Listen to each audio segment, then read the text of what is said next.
Hey, what's up, everybody? Welcome back to season 2 of Conversations in Pop Culture. And before I introduce my guest, I do want to remind people that I have 3 links up above. I have the link to my guest's Kickstarter up there, as well as a Cash App link and Buy Me a Coffee. And I'm just going to say this openly: you have to support indie, and you should be always supporting indie in a variety of ways, either monetarily or by sharing this interview and liking it. So please do one or all 3 of those things and support indie comics. And obviously, I'm introducing my guest here, who is a comic creator, writer, and owner of Whitefire Comics, Doran Corkum. Hopefully I got the name right. So welcome to the show. Thank you. Pleasure to be here. Yeah, now I'm excited because obviously I've read some of your comics. I know you got a lot of stuff going on. You got the Kickstarter for issue 3 of Forsaken Future. But before we get into that, I do want to talk about what is Whitefire Comics, because you got a lot of stuff going on with it, and it is super interesting. Yeah. So Whitefire Comics. So these are gray hairs on my head. So since I was a teenager, I've been on my own, not on my own, but drawing and creating comic characters pretty much my entire life. So that's just what I've always done. But it was always kind of hidden. I've got this filing cabinet kind of in the back, just full of stuff that I've kind of been piecing together and slowly bringing it out to the world as it changed. Like, there was no internet when I was growing up in the early years, right? The year 2000 really started to change things around in a lot of ways, and the world wasn't as open. Like, you couldn't do something like this, that's for sure. So as that's been happening, I've been created Whitefire Comics to start to formulate where I want to go with stuff, or what ideas I want to put out there to see what the reaction is to, and how to see which direction to go, because I've got only so much lifespan left, and I got lots of things I want to do. And so obviously you have all these ideas, and then when did it really start coming about, and how did it come about that you said, hey, I want to go and build a comic company and tell these stories? And what was the inspiration for all this? And just that moment where it's like, boom, I got to go and start publishing some of this stuff and refining some of this stuff, because you have a lot of stuff, and we're going to talk about some of it before we get to Forsaken Future, and hopefully our future is not forsaken. Well, if it is, hopefully we can do something to pull it out of the fire at that time. Maybe it'll be really cool. Come on, maybe you like being forsaken. But I kind of how would you say that? So a lot of the could you just repeat the question again? Sorry. So how did it come about, and what was the inspiration that said, hey, I want to do this? It's kind of hard to pick a spot. It was always there, and I was always working on it. But what happened is Ottawa Comic Con happened in Canada, and Corey was working on some Sister Mercy stuff. I'd gone down and I'd seen him, and I realized, I have all this stuff laying around. Why not try and do something with it? I was interested in web design. Like, I do all the web design for the website and all that stuff. I'm a graphic technician, so I actually spent not just parts of my life, but most of my life doing creative things. And so I wanted to get something out there and just to see what happens. And then obviously, who is Corey? I mean, God forbid, I don't know who he is. Do you? Yeah. Me and poor Corey Hardiman have been thick as thieves since he was a 16-year-old kid, and I was probably an 18-year-old kid. So he's always had this kind of creative writing edge, and he's probably over the years lost more work than you even know of. Like, I just, such a creative guy. I remember a poem he once wrote on winter and how it's the decay of a year, you know what I mean? Decay and how spring brings things back to life. It was just amazing. You know what I mean? So, but anyways, yeah, Corey's definitely getting out there. For those who don't understand the joke of what I just asked, is Corey was on legitimately 30 minutes ago. Yeah. And the interview that's right. Like, I guess technically the interview one removed from this one, I guess, is the way you describe it. And that's why I asked the question, because obviously it's a joke. That's why I was laughing. That's why you were laughing. And so clearly, obviously, the two of you have known each other for a while. I know Corey. Oh yeah. Very much an option idea type of guy who you go way back. Yeah, and I really kind of formulated. So I was the one who was figuring out how to create comic books for a lot of years. I worked at Corel, which is a graphic design company. So I figured out how to make comic books using pre-press technology and all that, and then helped Corey leverage all that, and then worked on Sister Mercy to help him get that baby out there.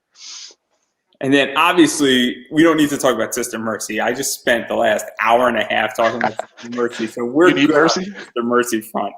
Seriously though, I'm gonna just say this. If you didn't see that interview and you're watching this one, right after you watch this one and listen to this entire thing, listen to that one and obviously back that project.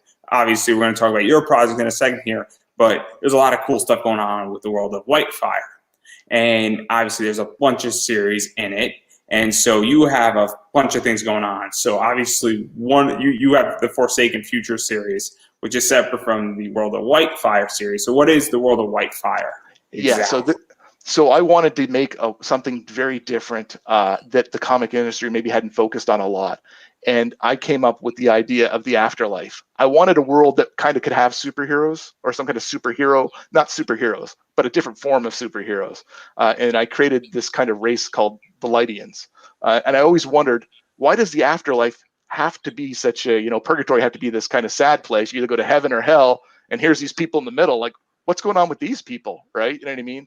So I kind of created this world where that's the people that heaven and hell are kind of after, the people in purgatory to fight in their war. And that's really the premise of a lot of it. And to lead what I call the Lydians, which are not angels. They are far from angels. They are people who are in purgatory, who are fighting to ascend to heaven. They're going to get their rights to ascend. So that's really kind of a concept of it, whilst the devil is he's not happy with things too, right? He's stealing from purgatory too. And he's kind of created his own level of demons that I call Rakels. So there's a whole bunch of stuff about the Rakels going on, that's for sure. And then there's a lot of different series going on. So I think the best one to start with is Whitefire, which is the afterlife, and obviously the Lydian order is weakened, and we got rebels sort of flocking together, and they're trying to create a new guardian, I guess, to represent them or protect them. That's or correct. Something of that nature, and that kind of kickstarts the entire thing off. And so what is that like? Yeah, so that's kind of at a different spot in time. You're absolutely correct. So the war's been going on, and the Lydians are literally losing. Their backs are against the wall, but they have their own politics within their own culture, right? There's someone I haven't introduced that you wouldn't have seen in there yet called Father, who's going to be this kind of like sent down from God to kind of run the show. He's, you know what I mean? And then there's Gabriel, Hand of God. So he's kind of running the army itself. But he got thrown out, and that's where things kind of kick off with the start of Whitefire Guardian of Light. Is he's kind of doing his own thing. He's had it up to, he can't take it anymore with the Lydians. They don't like the way he does things. He's kind of on his own now. He's kind of been exiled. And then obviously that story sort of is told, I don't know if it's the predecessor, but Gabriel Hand of God, and obviously everyone knows, and I'm not, Catholic, and I know very little about the Catholic Church. I read the Bible once, so I am not a theology expert by any stretch of the imagination. I don't pretend to be, but obviously he's an archangel. Gabriel sort of rise and fall from grace. And obviously, I don't know if this book came first or it's happening the same time as Whitefire or it's like a predecessor, but obviously we see that entire story also play out in this world. So what is that like to give further information? Because it's always nice when you have a story and then you have other comics or other issues that expose more information so that the fans of that series can consume it and bite more down into it, if that makes any sense. Oh, it absolutely does. Yeah. And that's why I did it so it's hard being an independent indie guy. To just have one artist do a bunch of stuff. So I was doing the drawing for Whitefire Comics, Whitefire Guardian of Light. And then you're like, well, I can't do everything at once. But what I can do is bring on other artists to tell these little short stories to try and set everything up. So I can give people this kind of vision of where I want to take stuff. And so that's what I did. I brought in George A. Costella, who did Whitefire Guardian of Light. Who did Gabriel Hand of God, the little short there, the 10-pager. And, his art is amazing. And it allowed me to contact with him. And then I contacted another guy. There's actually another part of it, which is Quint. The great Jonathan Quint is another part of the Whitefire Comics world. And it's more of the story from the side of him being a person in our world being affected by Rakels. Because they're master manipulators is the idea. They want to torture you, they want to manipulate you, and they want to bring you down. And so obviously there's a lot to break down. Obviously there's a lot of different stories, and I don't want to ruin too much of this because I think it's super interesting where this is going. And obviously we have a very cool world that could go in a lot of different ways. I know you're adding some stuff into it. You got a bunch of ideas that are going to be thrown out there, and that obviously you're right now focusing on the Forsaken Future Kickstarter, I would imagine, primarily, in getting that book published. But even to go and start delegating other artists and sort of say, hey, I want to go and do this and that, and I only have X amount of man hours for me, but hey, I know that you could do here and you could do this and that. What is that like? Because that's a whole different expansion mode. Crazy. And most indie people do not get to do that. And it also requires a lot of trust. That is a big corporation move. I'm a Zenescope fan, and obviously they delegate a lot of things, and but they also internally handle a lot of stuff. And their mode of writing is that either Ralph or Joe, for the most part, might create an outline for the story, and somebody might do the scripts. And Dave Franchini, and obviously I've interviewed Ralph, I've interviewed Dave, and I know how it works, and it's in the credits. So I'm not revealing any inside baseball, but even that delegation, obviously that's a very cool thing for an indie comic creator to be able to do. And not many will do it, I don't think. I actually saw a post on Facebook last week where a guy was saying, don't do it. And in a sense, I can agree to it to a point. And it is hard to get momentum to do it. But when you've got, as I say, a filing cabinet full of stuff, I want to get the parts out there, right? And you have to trust people. But my hands are all over it. I actually do the thumbnails for everything that I do, and I hand them out, and I give the concept in that sense. I don't tell the artist they have to follow it, but I say, okay, here's what's in my brain, right? Because being an artist as well is a huge advantage to this. You know what I mean? It helps me so much in being able to understand the problems in dealing with people who are on that side. Because creative people, we're wired differently. I find a lot of ways than the common non-artist person. I guess not common person, but the non-artist or a creative person. So in dealing with them, it's up and down.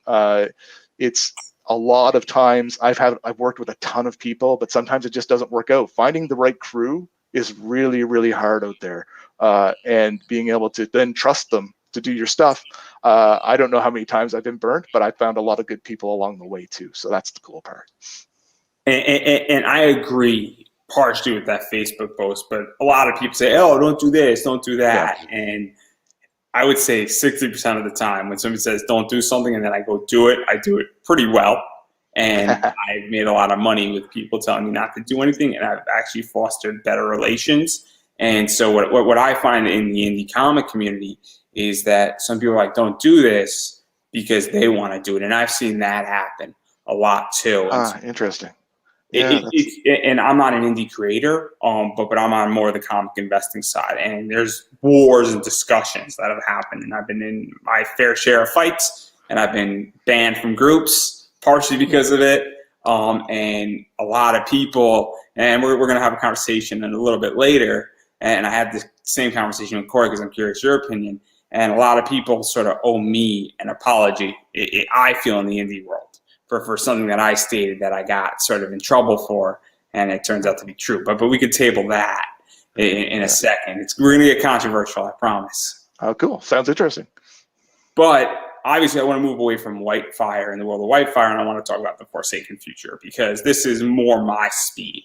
And this is more of what I'm into. I love, this book reminds me somewhat of Suicide Squad in a more sci-fi realm is how I describe it. If I was to go say, hey, what are you looking for? And I have a comic shop. If I ever do have it, that's how I'm going to describe this, is that's sort of where we're going. So obviously issue 3 is being Kickstarted right now. But what is the basic premise of this series from the creator of it? Yeah, so first off, you have to kind of introduce the world. Obviously, it's a dark future series where it's post-apocalyptic. So a lot of us talk about that asteroid event or that meteor that hits Earth and it's going to destroy the Earth. Well, in this case, only continental North America got destroyed, and it's about the afterlife from that. So what happened afterwards? You know what I mean? In this world, you think the rest of the world's going to pick us up. And most of us would probably think, hey, the rest of the world will help us. In this case, they didn't. They just moved right in. The corporations moved in from other countries after the resources left behind by that asteroid or that event. and it's about the story after that of how mutations start to happen, and technology is evolving. So the people start to mutate, but it doesn't end well. Like nobody's surviving it, and then the first mutation actually happens and someone survives, and that is where we're kind of about a couple years past that in the introduction right now of Razorwing, that's I didn't really want to use a lot of superhero names, but this character makes sense to it because he's the first mutant, and he's kind of a marketing thing of the company that is learning how to control mutation called Lizer Enterprises. But the thing is, not everybody mutates and not everybody survives it. But so that's why all these corporations are kind of afraid of it, and they don't want to deal with it. They've separated themselves, got their own filtered air, and they've left all the average people, the average workers who work in the mines and all that, getting this ore for them and all this other stuff. They've left them down below and said, you guys deal with yourself, you work in our mines, but hey, if you're corporate, you're up here with us, you get the filtered air, you get the good stuff, we'll be above you in the pedways, but get to work, type mentality. So there's a lot of stuff to unpack. Obviously, oh, yeah. One of the big things right now in our society is genomics. I think it is what's going on. The entire concept of CRISPR and gene editing, and obviously mutations, and it's good, bad. I mean, I have a feeling that in my lifetime we're going to cure blindness. I really believe that. I'm very optimistic about that. And obviously we're going to do that through mutation, and we're going to be mutating a gene. There's going to be plenty of people who are blind who were born blind who are going to be able to see in my lifetime. It's coming, and it's a good thing.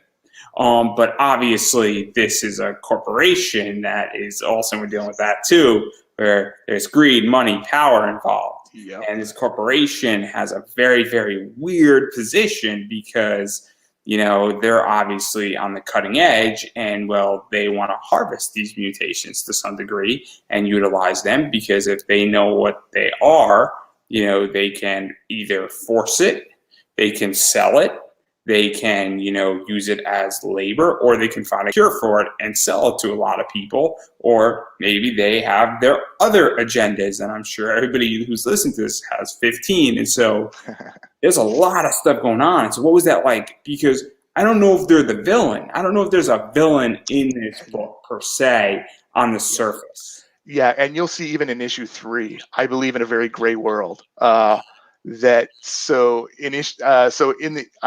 not going to say people are good or bad. I think opportunity can make us good or bad, and what's going on around us can influence us which way we turn.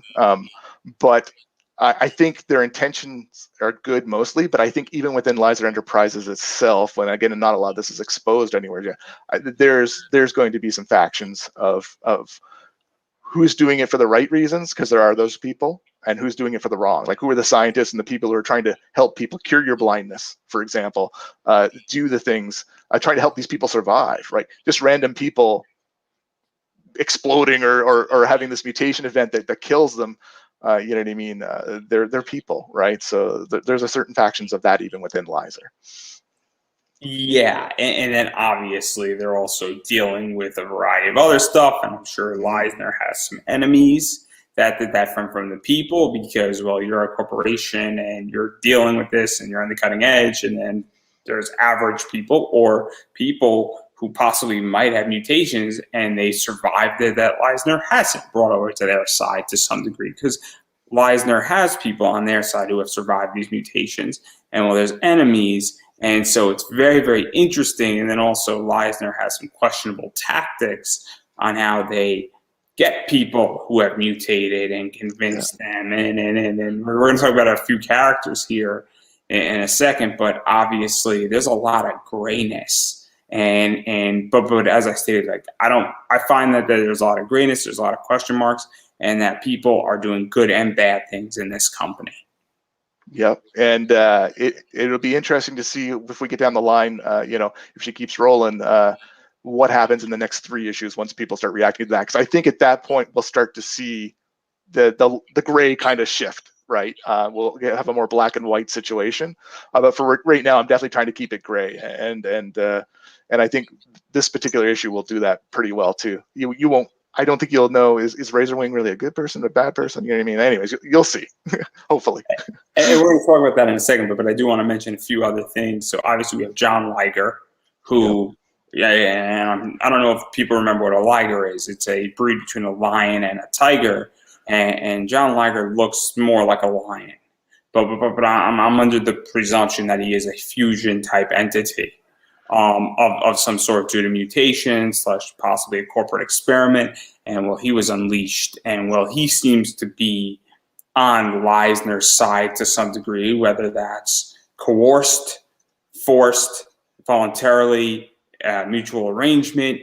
I'm not going to say, spoil, or otherwise explore per se, but obviously, what is that like? Because John Liger is a very interesting character. He's I actually named him John after John Rambo. I was a huge Rambo movie fan, and I back to my generation, that ages myself. But anyways, but you know what I mean. I wanted somebody who was going to be a real badass, and you can see him in the background, the Forsaken Future there, billboard in my background there. That's John Liger on the right hand side. You know what I mean? And it's one of my favorite quotes that I made up. I'm the guy you drop into hell to put the fire out. Right? You know what I mean? This guy is like elite. He was an elite soldier. He got converted. He's not happy about it. And we're at the stage of trying to figure out what exactly is going to happen next as he's being hunted. And so obviously that's something that's out there. And then he obviously, as you stated, conducts himself in a very interesting way. And he's disgruntled. He's a disgruntled employee, for lack of a better word, by no choice of his own. Right. Yeah. Yeah. And then there's also Jasmine Leisner as well. And well, obviously she shares the same name as the company. She's got a connection to the company. She's got something also going on with her. And so obviously, again, great characters, sort of magic-esque, if you will. And some superpowers thing. I don't know what we call it exactly. Yeah, she's a bit of a spoiler if you look at the Kickstarter right now on the graphic. I didn't mind putting it in there, but I put it in as kind of almost like an Easter egg for anybody who's kind of watched what's going on so far in the series. Yeah, I don't think people would have known she has any powers, or I'm not going to even explain how she got them at this point or what's going on, because there's a whole side of the Lizer family that there's something. And obviously, I'm assuming her brother, possibly father, or uncle, somebody also is on that, which is Corey Leisner, and he's a gun blazing. Known as Fast Draw. And I think it's safe to say that there's either an element of elitist soldier in him, or a gene of something, or some type of mutation, or possibly even that they've extracted a mutation. He's a test subject, Code Veronica might be the way to describe him. Very, very well. Yeah, we haven't got so far deep into him yet. I would have loved him to have his own series from what I've done with things. But I picture him, so he's, so you may not catch on if you read the first issue, how he's kind of coming into the event that's happening at Lizer Enterprise. But he's not hanging out with the rest of the family. I've created something called C-Zones, called common zones in the city where gangs kind of take over things. He actually is out there. That's kind of a spoiler, but that's his preferred way of life. He isn't interested in this corporate. Yeah, he's rejected that whole mentality, but he loves the events that happen, like the mutation event. So he comes in for those because he's got the family kind of free ticket to kind of see what's going on. But he's definitely more of the rebel type. He's actually named after Corey Harding. I call him Corey. We're not going to talk about Corey anymore. Oh, sorry. Yeah, Corey who? I don't know who he is. I've never met the man. No. Corey's great, as I stated before. And Corey knows, I said, when we were privately talking to Corey a little while ago, I said, hey, we're going to shit talk about you for the next hour. He knows it's coming. Chances are he's probably watching, and he probably already liked this video. So clearly, but even going off of that, because obviously there's C zones, and obviously cities have been segmented. There's zones where gangs run it, and obviously that sort of speaks about the world they live in and how there's a lot of shit going on beyond the corporation, beyond getting resources beyond governmental structures that were put in place or reestablished in place, and that there's a lot of chaos going on around. And this is what I mean when I stated that there might be some enemies, because these gangs might not be too fond that Leisner Enterprises and the Leisner Corporation is hanging out there and they're doing what they're doing. And there might be, you know, people who are disgruntled like John Liger is. And you know, you don't know who's doing what and who's going to form affiliations with whom. And obviously these C zones sort of open that up, and well, you know, it kind of speaks volume.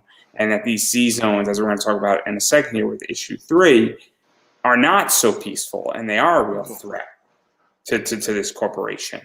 Yep. It's another level of the corporations are feeding off the common man or the common person working in the mines, and then there's gangs feeding off of the people who are out there owing them favors, or they come back for their daily job. You know what I mean? And who wants to be harassed coming back from their daily job every day by people who want to live off of you and the work you just put in? So that's where the gangs are going to come in a lot. I think it's a really interesting aspect to things. And the cool thing about Razorwing that will be is introduced because there's not too much known about him, but is that he's a mutation, but he started in the C Zone world, and now he's in the corporate world. So he's got this interesting dynamic where he's kind of stuck with not knowing who he's a young man as well. He's kind of stuck in this world of figuring himself out, and then, you know, who is my friend? Who is my enemy here? Right? You know what I mean? Like, I grew up down here; these people are all jerks, but now, you know, I'm finding out there might be jerks up above, and you know what I mean? Everybody's trying to milk me for this kind of being this liaison, security liaison, or there's this marketing tool almost for mutation. So there's a lot going on. Yeah, and that's kind of what issue 3 deals with, is that it's his first day on the job, and it's kind of, the analogy I use is that it's kind of like if there was a guy who grew up in a poor neighborhood that was drug infested, and then he becomes a cop, and his job is to go back to it, and now he has to go into a project on a drug call similar to where him and his mom and dad grew up. And so now that's kind of what this is in many ways. And it's like, absolutely, yeah. And so now you're hitting a lot of things like emotion, and you're hitting like, do I betray, you know, where I grew up, because I know exactly what this looks like. I know who is in here. I don't maybe know them personally, but I know the profile of the person. I know what this looks like. I have empathy for them. And now I'm employed by this corporation who's giving me a good salary, a good job, but I have to turn my back on them, or I have to enforce, or I have to go do something. And it creates a very interesting position. And it even further, you know, I guess, condenses the power, where you have power at the top, and then you have an external power with the gangs and in the C zone, and then you have a young man who probably doesn't have the emotional fatitude and attitude and position to deal with it, and now he's got to figure out, oh snap, I have a lot of power in my control, and I have the ability to do something, and what do I do? And it's a very interesting question when you're in that position, and I think, you know, a lot of people sometimes get into those positions. Yeah, and I really felt that it was a really cool position to be in from a storytelling perspective, to have him in this, and you know, which way will he bounce, or how will he deal with the situations that from his past when he falls into them, right? And it just adds a lot of moving parts. You know, you could throw in, you know, John Liger, you could throw in Corey into that as well, and how is those people going to interact, because you now have somebody who and there's just so many possibilities that can go away from this. And also then you have a whole corporate structure, and I'm sure that corporate structure has a contingency plan if things go airy very, very quickly. And I'm sure that there's that external thing, and also it's kind of like, you just got a bunch of money. You know, it's hard to say I'm not interested, or you just got a lot of prestige. It takes a lot to get people to say, I don't want prestige. Especially in this world. Again, once you're up there in the high life, it's, you know, when you're in ivory towers, it's hard to want to say you want to go back down to, you know what I mean, the bottom of the mountain, shall we say, or the valley. So it's definitely going to be a cool little episode. Just to work off of, and to hopefully play off some of this. And it's kind of his quirky nature and some of the artwork. Armando, I forget Armando's last name, Adrella or something like that. So he's done some interesting. He's really great at doing gestures. So he did some kind of quirky. So there's an itsy bitsy bit, I would say, of Deadpool in this, just a little bit, and in some of the frames, which I've tried to embrace. And I actually changed some of the story to try to fit in some of these kind of quirky little things instead of having to redraw them. And that I got a kick out of it. So.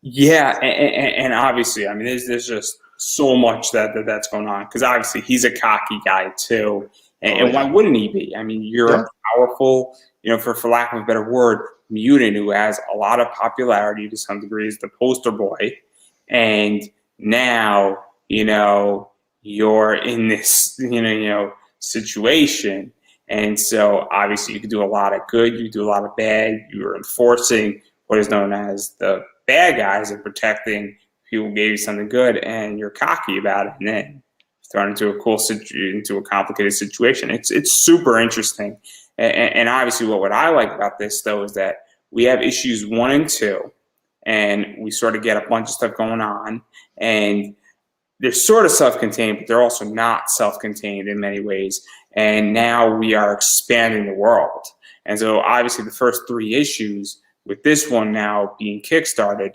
there's a lot of expansion going on. And we're now starting to see a bigger picture of what's going on, what this world looks like, and what is that like to really build out the world. Because I don't know if you saw the Kickstarter Kara Prime. No. So Kara Prime was it's an anthology of all these characters who get summoned to this planet. Now they all have individual stories on this planet that don't interact with each other, but the battle plan for Kara Prime is that at some point, and what I'm thinking, and I was writing Kara Prime, and I don't have anything, and I just know people who worked on it.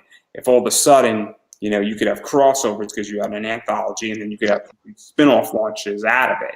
And that's what I feel like you're doing. And in many ways, it's kind of like we're getting a bunch of individual stories, and if you introduce another 3 characters, and you have a 6-issue arc, then all of a sudden, when all these characters interact with each other, you have a pretty built, established world, and then you have a lot of moving parts. It's super interesting what can be done with it. And that's what I like about this, is that I first see this as we just introduced a sort of a unformed super team that might not be a super team, but might be opposing each other in a lot of ways.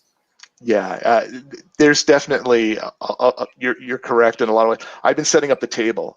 So the first, probably, these first 4 issues, I wanted to get to 100 pages was my first goal. But these first 4 issues are setting up the chessboard, putting everything into place so I can then move them around. And I'm not sure what direction it will take. We'll see how the Kickstarters go. I'm totally new to that. So if it works out and we start to see some money come in from it, we can definitely start trying to think about how do we spin this off? How do we work with this? Because there's lots of ideas. And just to hear you talk about it's fantastic, because a lot of your thinking and reading into a lot of things, which is great. I'm not going to tell you which way because it sounds like you have multiple ideas about a lot of things too. I'm not going to tell you which way it's going to go, but I think it's fantastic that you're reading all this. And you just mentioned something super interesting, because I think one of the things that people, and Kickstarter is harder, indie comics are harder. It is hard to set up a table in indie comics. I understand that it took a long time to set up my table as a podcaster here. It took me all of last year, 90 interviews. I mean, no joke about it, to set up a table, set up actually formulas, set up positions, and I was coming with 5 years of experience prior to that interview. So setting up a table takes a long time in any sector. And also with indie comics, if you're DC Comics and you're going to have 100 issues of Batman, you could spend the first 6 issues figuring out what you want to do exactly and setting things up. But on indie comics, setting up a table is much harder, especially if you're kickstarting it.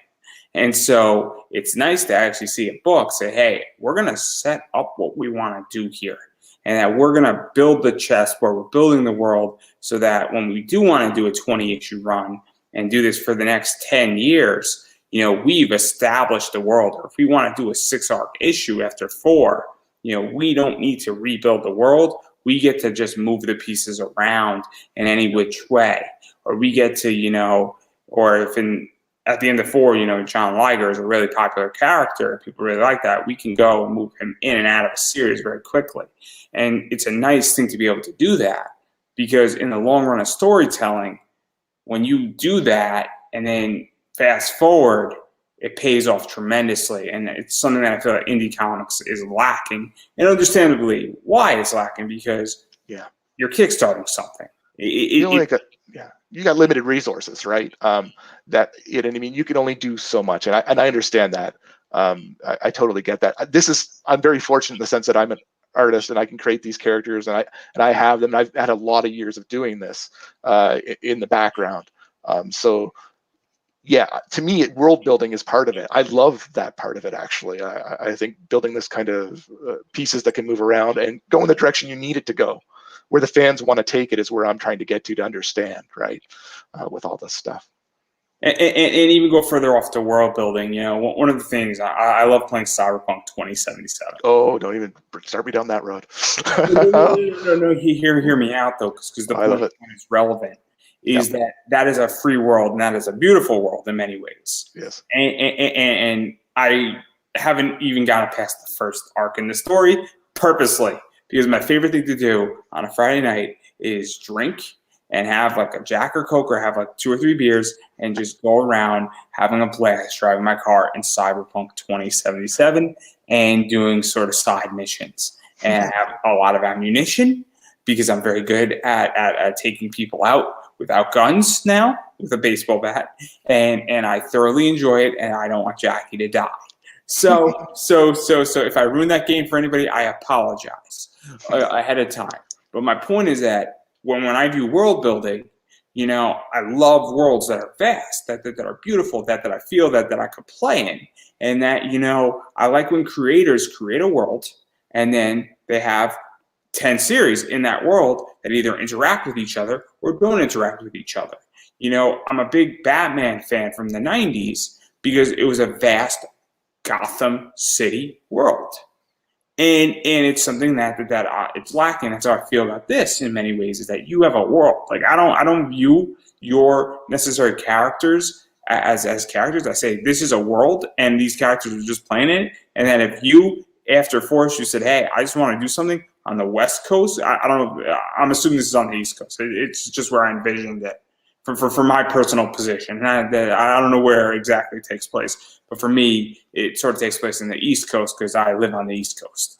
But if all of a sudden you wanted to do this in the Midwest, or you wanted to do this in California, you could take the world you set up and just move with a bunch of different characters, and I would still be interested, because I view the world as a character, and I view your characters like John Liger and, you know, Razorhawk just as players in it. And that's how I view it. And that's why I bring up Cyberpunk, because that's what Cyberpunk is for me. Yeah, and Cyberpunk's, when you're talking to me in Cyberpunk, way before there was ever a video game, I have the original board game, not board game, but the role-playing game. That's what we used to play as teenagers, a lot of. So I actually met the creator of that years ago at one of my very first cons in Nova Scotia, Canada, and it was pretty cool to us at the time and very revolutionary. And it was a big impact towards creating this type of realm. Like, I love even the movies like Terminators and RoboCops and all that stuff. So it all helped me kind of come to have the idea of putting this in this fashion together and bring the cybernetics and mutations together as well.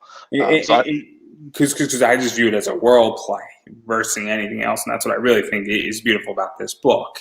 I think that's the difference, is that you have created a corporation that has massive influence along with gangs, and that you have built out a beautiful world in so many ways. And I feel like that's what's lacking in a lot of comics right now, is the world. Like, I feel like at this stage with writing, a lot of people have done fantasy, and they've done great character development, and they've done things of, great concept, but they haven't built a great vast world. And I need a vast world. Like, I'm a big anime fan, and I'm spoiled. Huge. Yeah. I'm spoiled. I'm a One Piece guy. I'm spoiled in a lot of ways. Naruto is a big, vast world, more so than anything else. There's a reason why Boruto is very popular. There's a reason why you could legitimately have 10 more Naruto series. I'm a big Avatar: The Last Airbender fan. Oh. That entire property is a massive world. It's not the character. There's a reason why Korra Dugal, the Kyoshi books, are amazing. And that's the reason why Avatar Studio is coming about. It's no BS. I mean, the graphic novels, that world is what drives it. It's not the characters. The characters are good, but it's the world they're in. And that's what you've done with your book in a lot of ways. Thank you. I appreciate that, because it's still early on in what you can see of that. But the fact that you're picking up on all the little things that are happening in that world and how it can be much better, or not better, but bigger, is cool to hear. And then obviously, I don't want to ruin too much because obviously Razorhawk's about to make a bunch of choices, and I'm not too sure where it's going, but it's going to be super interesting what he does because it's going to have consequences. And that's the other thing too, is that there are consequences to what he's going to do, and they could be good, they could be bad. People think consequences are always bad. No, consequences can be great. He can make a fantastic. Everybody could go home. It could all be reversed, and everybody could go have some ice cream for all we know. Damn, you figured it out. The ice cream scene's no good anymore. I mean, hey, you need your mint chocolate chip, right? Yeah. That's all I'm going to say on that. But the idea is that there's consequences, and that's the other thing that I like. And that's what I'm really liking about indie books, is that there's real consequences now in comics again. And that's super important. Yeah, I absolutely agree. If you're just running around just like Punisher, just running around, well, I shouldn't use the Punisher as a term, but I mean, he's just running around killing people and nobody's holding him accountable, then no one's going after him. There's no interest, right? It's just, yeah, okay, there's a guy out there killing people. It becomes part of your life and your norm, right? If there's no consequences or there's no drama to it, almost, if that makes sense. Yeah, and so obviously this is something that I want to get across with issue 3, is that at the end of issue 3, when you read it, for everybody, and I didn't read it yet, but I'm assuming, and I think it's a safe risk for me to take, is that there is going to be a consequence for what is chosen, and it's going to affect issue 4, and it's going to affect a good portion of the world that these characters are in and how they sort of interact with one another moving forward. And so obviously going into it, and the reason why I asked this is that, in issue 1, you need to come out swinging in your comic. Issue 2, you need to expand the world just as pacing.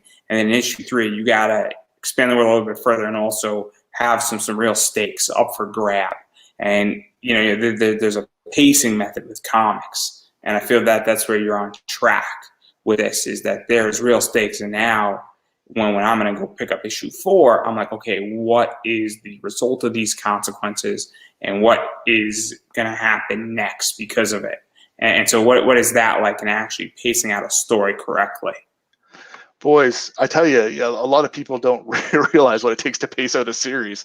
You know what I mean? Until I started to open up the Excel sheets and planning all these things and moving all these pieces around for all these ideas, it takes a lot. I will say that it'll be more issue 4 where you'll start to see everything open up and you'll start to see, and I think there'll be a little bit of a surprise there. But I can't expand on that right now because I don't want to throw anything away. But I think after Razorwing gets introduced here, is when you'll start to see there's a lot of stuff going on. As you say, that the moving pieces will start to fall into place as to where you are or what's going to happen next. And then obviously I'm not going to push too hard on this, but I do, since it's Kickstarter, I do want to talk about rewards. Obviously, there's a bunch of stuff going out there. So digital. I'm a big digital guy. I have a Comixology subscription for a reason. I like reading a lot of digital comics. I have an iPad, which is amazing. It's the greatest thing I bought in January / Christmas. That's like $500 I spent. I think it was a gift. It was a gift. I didn't even spend money. What am I talking about? I'm such a liar. Terrific. I got it as a gift. Best gift ever. That and my Xbox changed my life. Those two things are phenomenal. Best 2 purchases I made in the last 6 years of my life that I've received, bought, or otherwise stole off the back of a truck. I'll let everybody pick which one they want to go with me.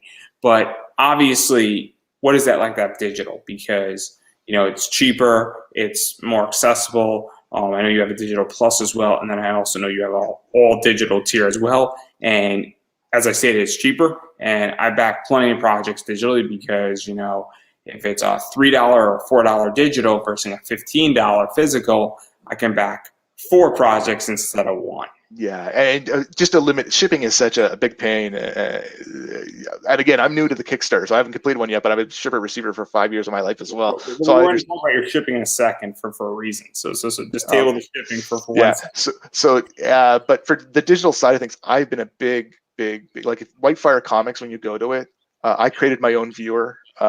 So when you log into Whitefire Comics and you become a member, you can read things for free.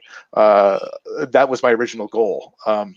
So that I built my own digital viewer on the PC, which is really cool. And then I just for your mobile devices, it's more. But I built that whole thing. So I loved the idea of digital and how easy it is to get it to people.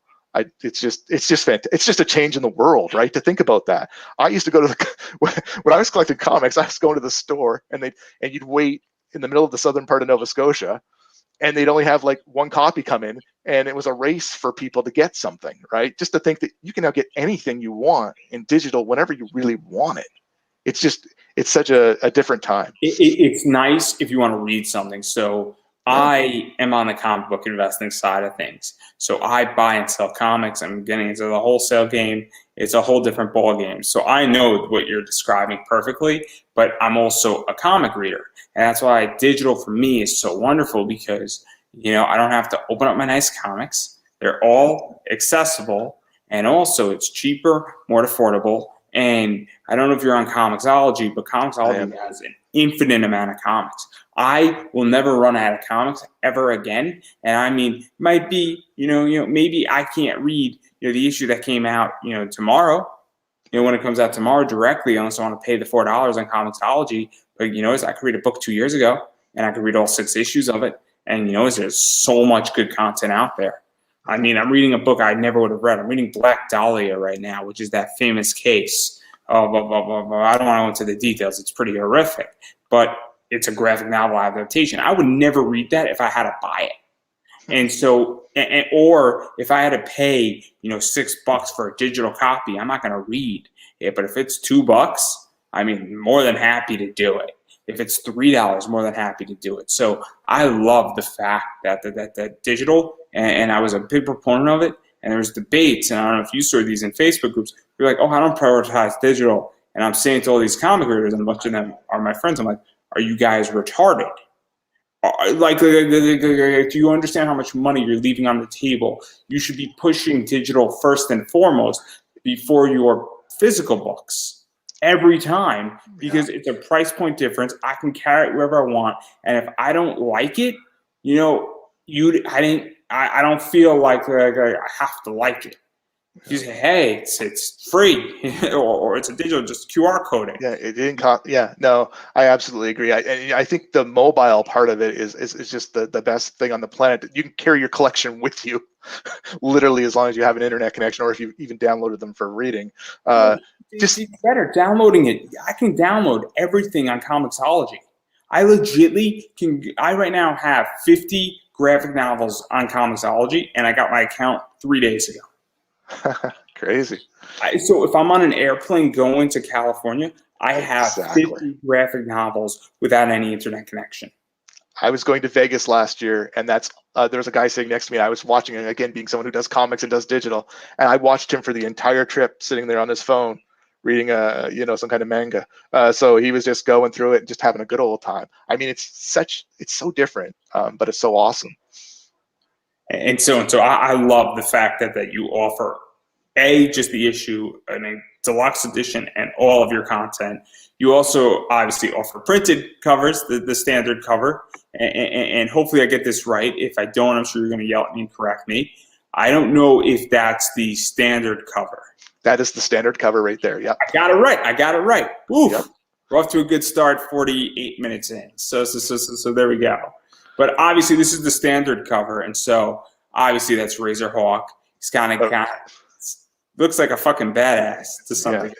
Yeah, it's kind of an overly aggressive look. This was done by Ariel Medel and Ulysses. I can't remember his last name, but Ulysses and Ariel both have worked for the big boys. When they were, I'm fortunate enough to run into them a couple online about probably 4 months ago, and they did this for me. I was absolutely jaw dropping. It was fantastic. And I will correct you on one thing though. I'll give you a poke. It's Razor Wing, not Razor Hawk, but just Razor Wing, my yeah, bad. all good. And so obviously, and then I'm just gonna throw some covers out here because there's I think 3 more that are out there. I'm not too sure which order, so I'm sure you're gonna correct me. But obviously there is choice, and I do like when Kickstarters have choices. So obviously this is the new Washington, and I know technically cover D, I want to say. Sure. We can call it whatever you want. George A. Castell, the guy who did Gabriel Hand of God. I had him. I went through artists like crazy trying to find somebody to create the city. You would not believe who I went through. Like not went through, but I had dealt with them, and nobody could get the concept right. Yeah, you know what I mean. I was like, I threw the money out there. I said, make it. You know what I mean. Here's my ideas. I gave him graphics, and this is where I came to. George is the only one so far who's pulled it where I went, yep, I like it. So obviously very, very cyberpunk-esque. New Washington. Yeah. It's even got a cool thing. I mean, I'm a G Gundam guy. I don't know if you remember G Gundam as an anime. Some people do, but all the countries are called Neo something. And then obviously like Neo Denmark, which has the windmill Gundam. Hey, guys, I'm just going to say, if you're going to have a Gundam that only fights every 4 years and you're not a very good, country in winning it, you might as well at least have a power source. Right. but in all seriousness, getting back to this, obviously very cyberpunk-esque. Again, I feel like I could play in this cover. I feel like I could actually be in this world. I feel like there could be just series in this cover alone. I mean, in this city, and that's something that's cool. Like it actually resonates something, and I think that's super, super important when you have things that actually resonate and covers say, "Oh man, what is that?" Like if you went to a convention and this cover was on your banner, I would stop and look at it. I would ask you, "What is this?" I wouldn't know anything about Forsaken Future, the Forsaken Future. They're like, "Hey, what is that?" That would be eye-catching. Cool. I love your interpretation of it. And you can see that little hint in the back, C-Zone 1, which is kind of leading to the segmentation of people. I actually put that wall in there digitally and put the C-Zone 1 on there. It's just barely at the back of it. And so to even talk about that, because I think this is super important about variants. I'm a variant guy. As a comic book investor, I buy and sell variants, exclusive variants of that. And it has to catch my eye. What I buy is eye-catching. It has to be stark. It has to be something that say, "Oh, this is awesome. This is really cool, and this is eye-catching." And what is that like when you're producing a variant cover or an alternative cover? Because especially on Kickstarter, because there are people who just back Kickstarters not for the comics but for the art. And I feel like when you're backing Kickstarter, that's sort of part of it to some degree. And there's a growing trend in Kickstarter that does that. So what is that like for you when you're going out there and building it and getting covers done, saying, "Hey, this has to be wow. It has to represent the book. It has to be that stops somebody says this is cool." I actually was stopped and I looked at this. And I'm like, "Oh, this is something." It took me like a minute and I actually looked at it and made me stop. And there's lots of little things going on in there too. With like, there's little advertisements all over the place. That's all my technical art, like the little ships and stuff. And on some of the buildings, like even when you get it in your hand, you'll see that there's little advertisement in the back on one of the buildings. I can't really point to it to explain it, but either way, there's a bunch of little ads projected on some of the buildings as well. Just little Easter egg things. But as for building it and concepts, like, I had to throw it to George on that one. I was trying for so long to get something to work. Obviously, the colors, the design, the ships, the C-Zone, the ads, that's all me. But he's the one who put it together in that fashion. And I know you're new to Kickstarter, but I think this is something that has to be done because when you're on Kickstarter, you're doing variants. They have to be eye-catching. They have to be something because there's a lot of projects on Kickstarter. And it has to be different. It has to be something special. Yeah. And this is what that is. I came into this honestly with a fear because what I was seeing a lot, and I don't know how to, well, I guess I'm a pretty open, straightforward talking guy. So I was seeing lots of variants, just nudie covers and females and all this stuff. Like, I don't know if I can exist out here. What do I have that can do something, right? And this piece I had already been working on with him And I was like, you know, a lot of people who saw the art on my wall at my job were like, that's really cool. I really like that. So I said, this has got to be one of the covers. This is something different. Most people won't put a city scene on the cover of a comic. I think it's very rare you're ever going to see that. But that's how important the city is to me, New Washington, to the series and to the world, right? And to even go off of that, I think that's a big misconception. There's somebody in particular, and I'm not going to mention who it is, and it's not bad. It's not bad. He's not a bad guy. There's nothing controversial, but he has been posting a lot about nude covers and asking, in a lot of comic groups, and I think you're part of a bunch of them. And I think that I think you know who I'm talking about, right? No, I don't think I've seen it actually. So he's been posting a bunch of stuff, and he didn't do a nude cover. But then he's like, "Well, do you need to do a nude cover to sell your book and this thing?" And then Tom Hutchinson from Big Dog Inc. chimed in, and a bunch of other people, and obviously anybody who's I'm sure going to get yelled, and I don't think this person's happy with me anyway. So this is a no harm, no foul.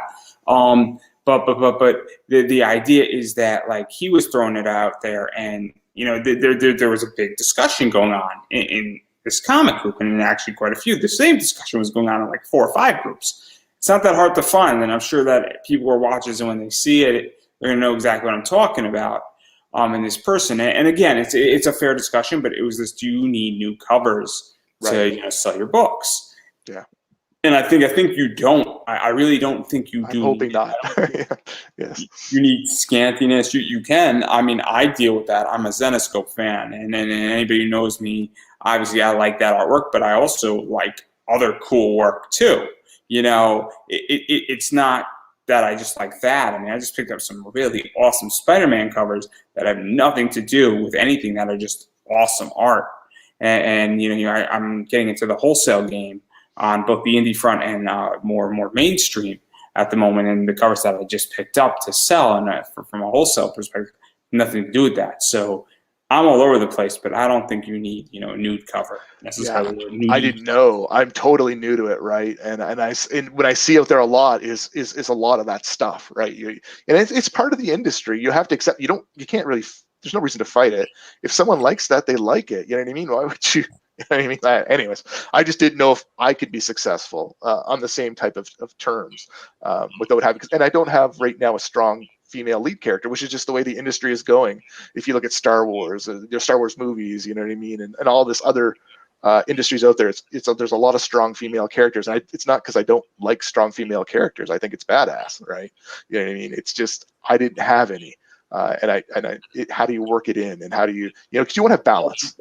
But I think that's one of the things, though, that also is going on in the industry, is that, and not to bash Star Wars, but if you think Rey is a strong female character, and those 3 movies were not the pinnacle of Star Wars, Leia is a strong female character.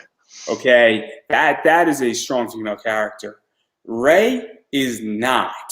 And I don't really care if this costs me a lot of friends at the moment in a bunch of stuff. If you said, hey, I can't think of Laura Croft is a strong female character.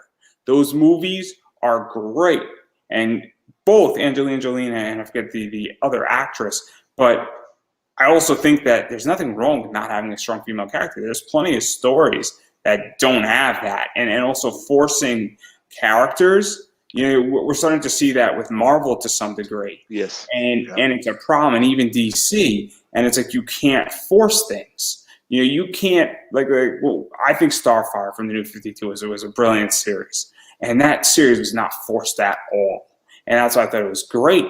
And so it's like when you force characters, it goes bad, and then it also attacks authenticity. And so if you don't have a strong female character in the Forsaken Future, you're at least authentic, and it's not that it's not a problem, because the story doesn't lend itself to that.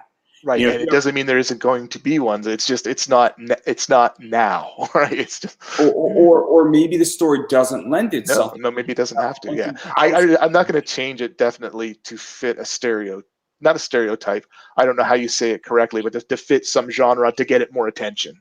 if that makes sense. Exactly, because once you start doing that, the authenticity, and I think that that's the other problem in comics right now, is that right now a lot of people are going on trends, and I don't think people understand that, you know, you need to actually write a good story.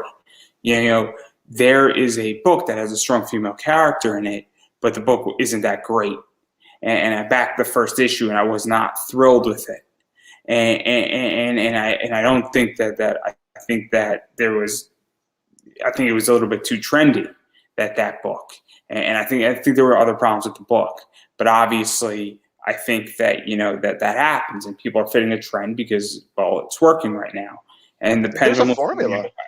I've literally heard of, like in movies and that, there's literally a formula of you need to have this type of person, that type of person, and you can start to see it. It starts to become repetitive when you watch movies and stuff now, where you go, oh yeah, there's going to be this person, you know, you're going to have an Asian person, you're going to have someone from, you know, from India or whatever, you know what I mean? And I don't have any problem with it. I'm just, you know, it's just, I fit into this world, what was in this world that made sense to me at the time, right? You know what I mean? And it will grow with that. Well, you might not have a problem with it, but I do, because when I go see a movie, I want something that I haven't seen before. So I want a good story, and I don't really care. If your formula produces a great story, I'm down for it. But if your formula hurts good story, I don't want to be interested in it anymore. And so, you know, that's my issue with it. So if you want to fit a good story and you don't have a strong female character in it, you know, that's fine with me if the story's good, because not everything has to be 100% representation in that realm of quote unquote what people want. You know, sometimes the story just doesn't work that way. But then you have a story like Sister Mercy, where legitimately the main character is a schizophrenic, badass, God-wielding powered nun taking on a corrupt church and a variety of other fuckery.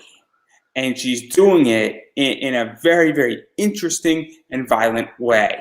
Okay? That's not representation. That is ownership of embodiment of the most innocent character that you could possibly have becoming an absolute badass. Yeah. That's like 98% ownership of it. And then your book might not have a strong female character. Guess what? It's balanced out. Yeah, and it works for this, you know, for Sister Mercy. Absolutely. It's such a dynamic character for sure. And then I quickly want to throw this up there because this is another cover. Yep, that's JC Grande's work. He's a former image artist. He actually did all the art for the Forsaken Future #2. Huge asset to me.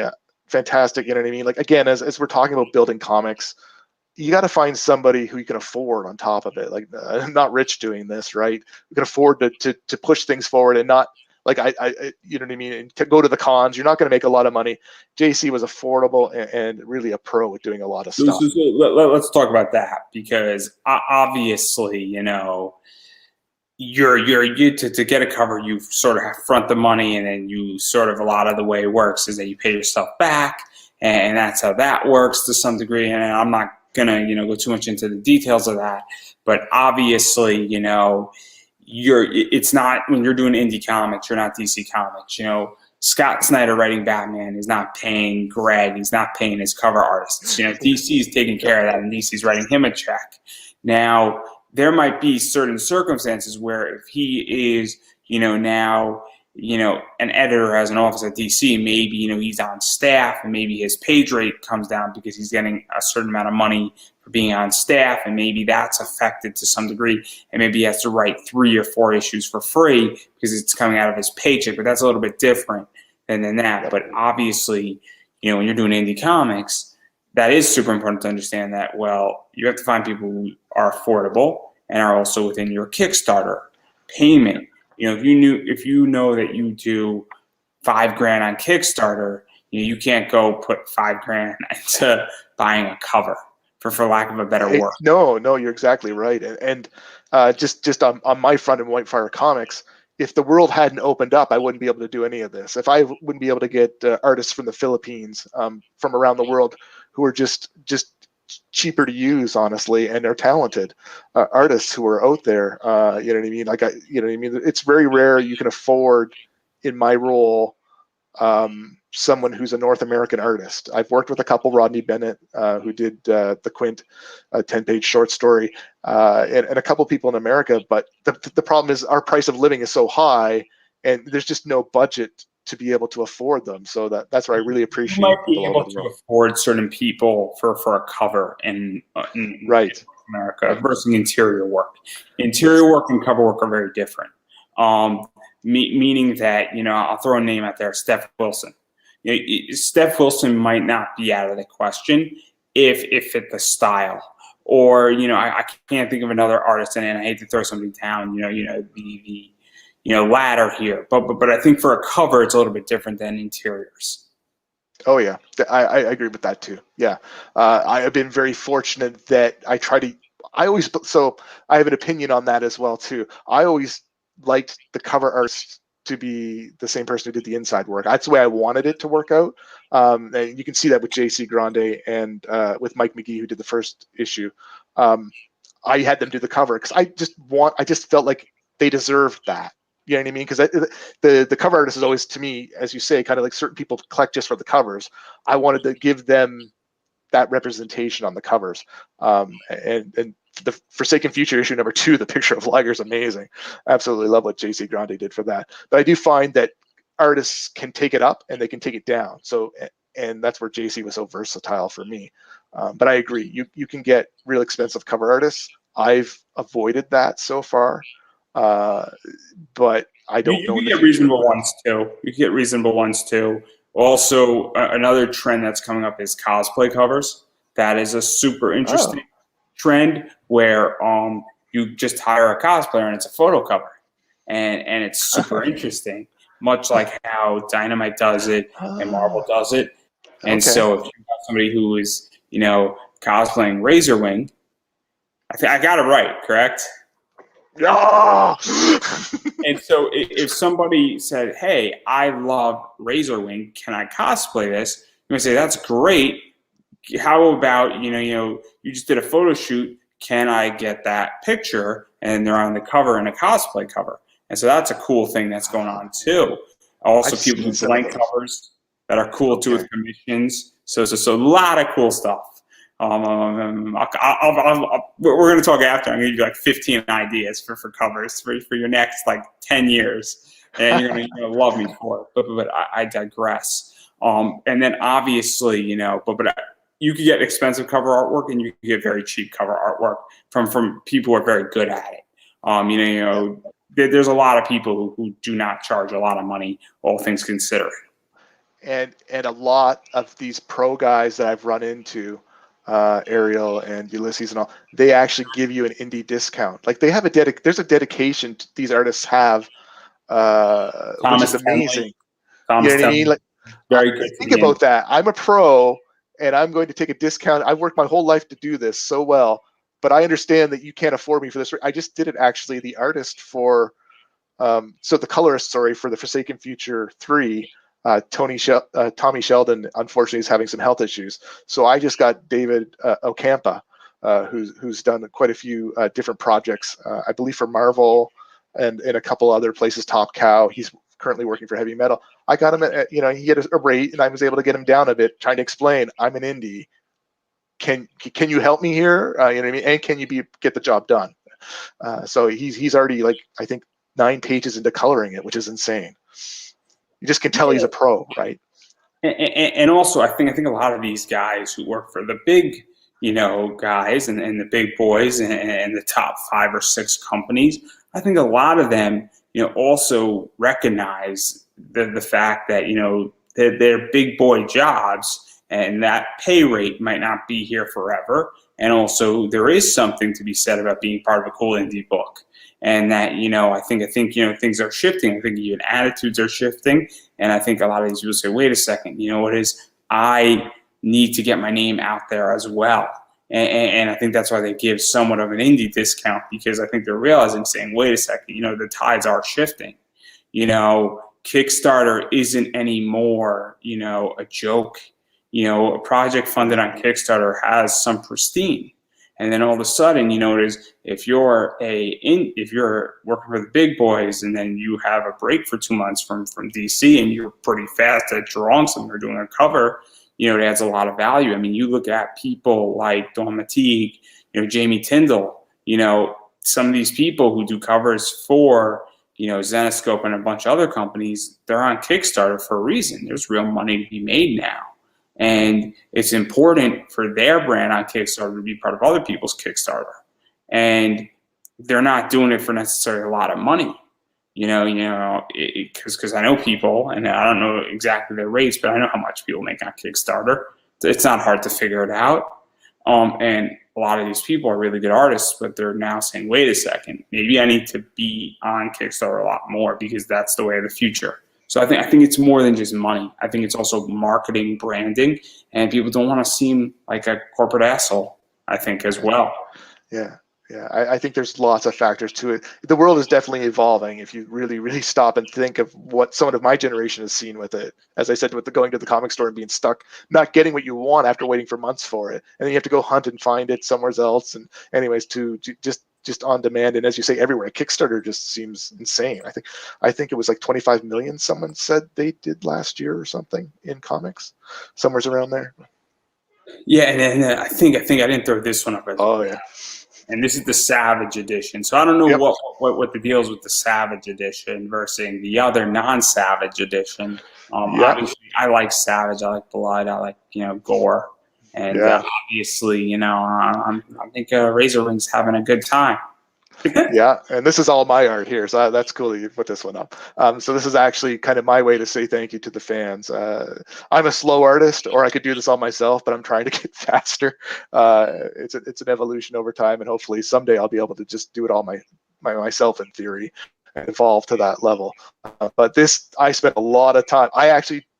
This cover means a lot to me in a lot of ways, because I didn't have the confidence to do it at one point, and I wasn't going to do it. And then I finished it. I said, you know what, I got to do it, just to have a piece of my own art on the cover. I just want to do that more. And I think these variations are a great, are a great way to do it, to get myself out there as well, to get my art out there. So that's cool. Yeah, and I think it's very important also from your perspective to do it, and also you didn't have to pay somebody as a cover, which also helps tremendously in that regard of you not having to pay somebody to do a cover, and that's super helpful in a lot of ways as well, and it makes it a lot more cheaper, because one of the things, obviously 4 covers is a lot. Me and Corey, obviously he did 5 for Sister Mercy. That's a lot of covers. I know people who do 10. I know people who do 20 covers. And no, when they did 20 covers, they had a regular cover, a risque cover, and a nude cover. So it's not like, if it's the same piece of art, just with different, okay. If you do, basically what winds up happening is you do it digitally, and they do it one of 2 ways. It's either they do it nude and then they skin patch it, or they do it and then they skin patch it the other way around, which is fine. But it maybe takes another extra hour of work for the artist, or another 2 hours worth of work, but it's not 3 separate covers. It's a little bit different versus what Tom Hutchinson does, where he has a 360 cover, which is a super cool concept. It's the same cover from 180 degrees. What? Turned. Oh, interesting. Okay. Really cool concept. Really? It's going to be copied a lot more. It hasn't been copied yet. And when we were speaking about it, I said, man, this is going to be copied soon. It's going to be copied soon. And it's going to be very, very interesting. How it's going to be copied, but super interesting concept. That is 3 different covers. That takes a lot longer. It also takes a lot more skill to do that. I'm sure that there's ways how to do it really fast, technically, but that takes a lot more skill. But even that, I think it's really good that you did a cover and that you have it in there. But even to do 4 covers, what is that like? Because it is a lot. It's a lot of choice for an indie book. Yeah, and I just felt like I had to offer something that I felt was a little bit different. And I'm new to, so I'm so new to this. I've been following very briefly what Corey was doing and what other people was doing, and how do I put something out there. That's why even the Savage Edition, like, what was I going to do that was going to be different? So I'm like, I need to just take this to the way I like stuff. I like action in comics. I like things to be progressing, and I like a good fight. So I was like, this fits perfectly to this cover. And I almost didn't do it. And the other one, that's the cityscape, it actually almost didn't become a cover as well. I had actually commissioned that art separately, so I already had it. And I'm like, well, this is so good. Why wouldn't I? Like, these are assets I've built up. This is where I have the benefit of doing this for a long period of time, and everything's starting to come out now. I have the assets that I've been building up to do this in some senses. And even to talk about that, because I know you're new to Kickstarter, but, obviously one of the things about Kickstarter is, choice. Choice really does matter at this point. I think choice, when I come into a Kickstarter, I want the ability to choose what covers I want. I want the ability to pick. I said this and I've said it before. There's three things that are driving right now society in many ways. It's on demand, it's big libraries, and it's customization / choice. And obviously, Kickstarter isn't necessarily on demand. It's on demand to some degree, but it's more of customization and choice. And so there's a lot of, 4 covers is a lot of choice. I mean, there are very few companies that give you 4 cover options to be, sort of standard or within relatively close price of each other. And obviously, I get to pick which cover I want when I want to back it now. And it's very important. And obviously, that's something so what is that like for you to make sure you're delivering that? Because, sometimes I will not back a Kickstarter because I don't like any of the covers. And I'm a cover gluten. I like covers, and covers drive me into stories, whether that's appropriate or not. I'll back a Kickstarter because I want the cover. I won't back the Kickstarter because I could care 2 shits about the story. If the art is phenomenal, and I've never heard of the artist before, and there's been plenty of Kickstarters I've never heard of the artist before, and I'm like, this is phenomenal. I backed the Kickstarter. I don't even know what this story is about. I don't even care. It was like an homage to Trigun. And like the cover was amazing. And I said to the guy, don't autograph this. I'm going to be really upset because I'm going to get it and hang it up. It's a beautiful cover. Yeah. And it happens at cons a lot too. You'll see some amazing artists who do takes on characters that like, that's just phenomenal. And you just stop and go, wow, what a great take on something. But I don't know how you kind of dig into it in the sense, like, I just wanted flexibility with the rewards, and I wanted to be able to, give someone the Savage Edition, particularly because it was my art, and I knew that family would be supporting things to a degree. I wanted to there's not many people, my art isn't out there at all in any fashion and anywhere. So I thought just cool to give them something from my family or something personal that I had done. So that's really why that one came into existence. The other ones were just to, as you said, to give you variation. So I like to think I did a good variations. Like, again, going back to the cityscape, you're not going to see that often. It's going to be something different. And as you said, I wanted the option to be able to mix and match if possible.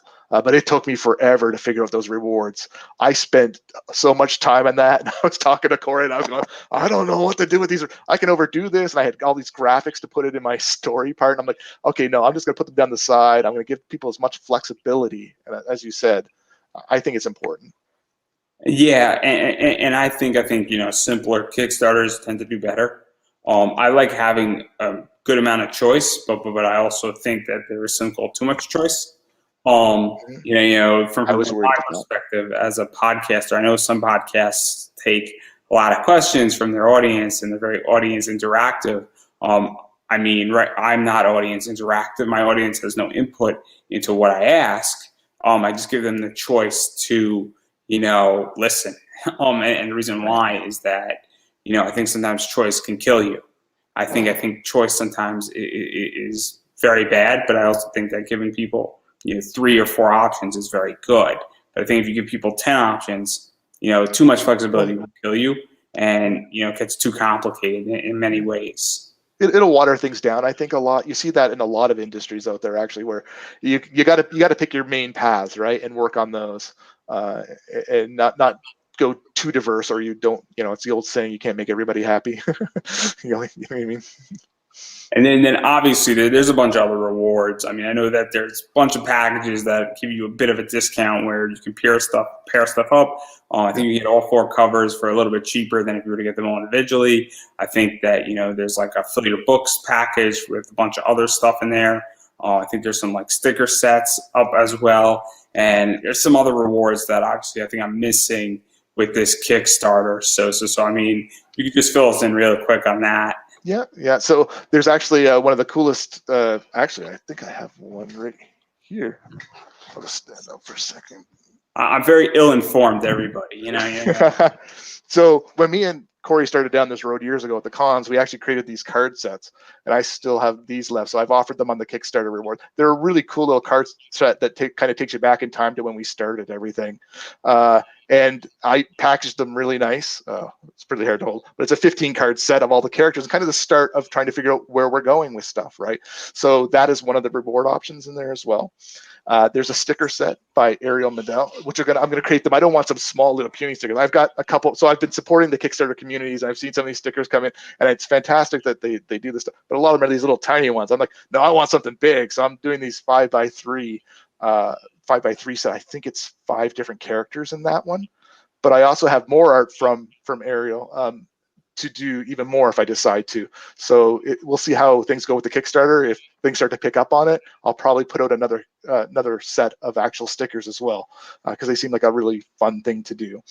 And on top of that, I'm creating some oversized cards. So I got a 4 set from JC Grande.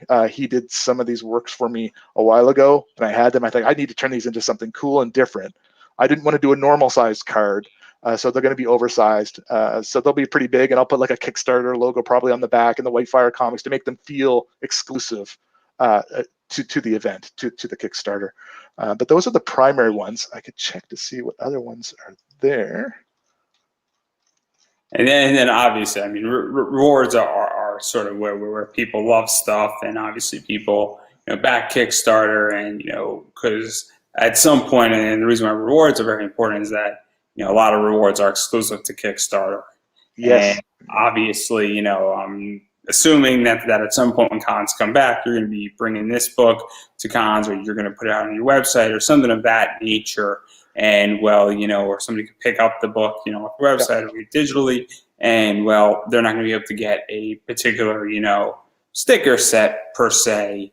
They can only get it from the Kickstarter. And that's the theory why people back Kickstarters. Yeah, even in reverse at the cons. So for instance, when I released issue 2 of The Forsaken Future at the cons, I created an oversized card for it for everybody as kind of a bonus that was specific to that. But another cool thing I did as well that I could do with some of the back issues here is I left space on the back cover for a stamp.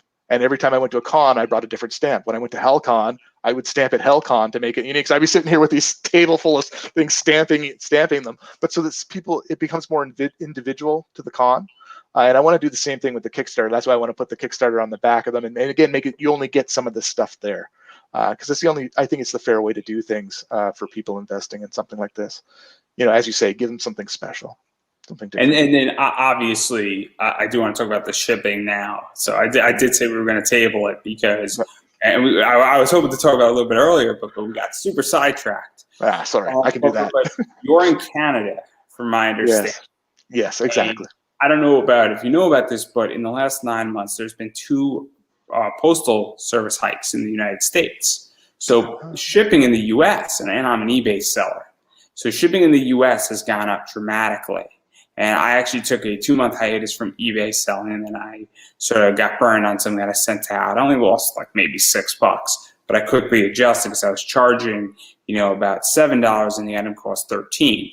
Not the worst thing in the world if you only lose $6. And then now I've adjusted, and I charge a flat shipping rate of $10, and I win some, I lose some.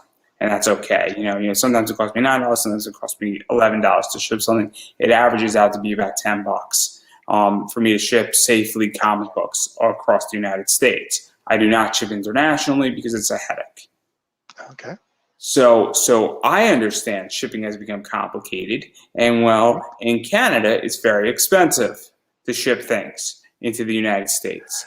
And I don't know what your audience breakdown is, but the three largest markets in the world for comics are Japan, France, and the United States, in that order.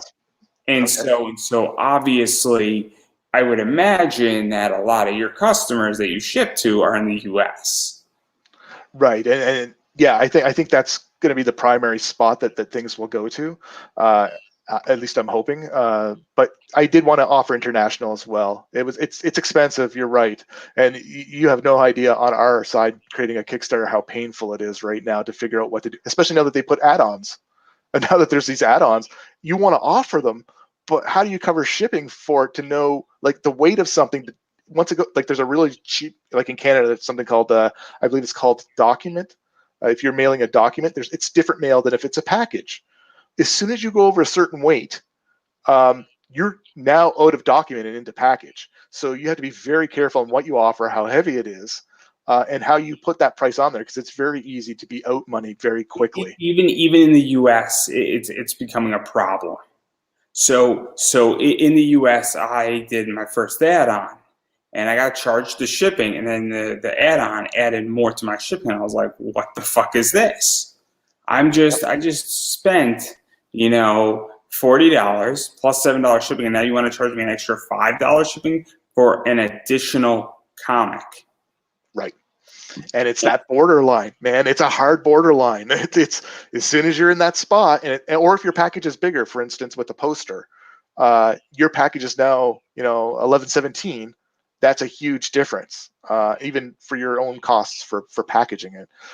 So if you don't stay within certain limits, you're charging a lot more. I wish there was, to me, again, with my shipping receiving background, and I was a shipping receiving manager for years, I wish there was a way that we could work it out at the time to give people back so we know exactly what it is, give it back either way, so nobody loses out.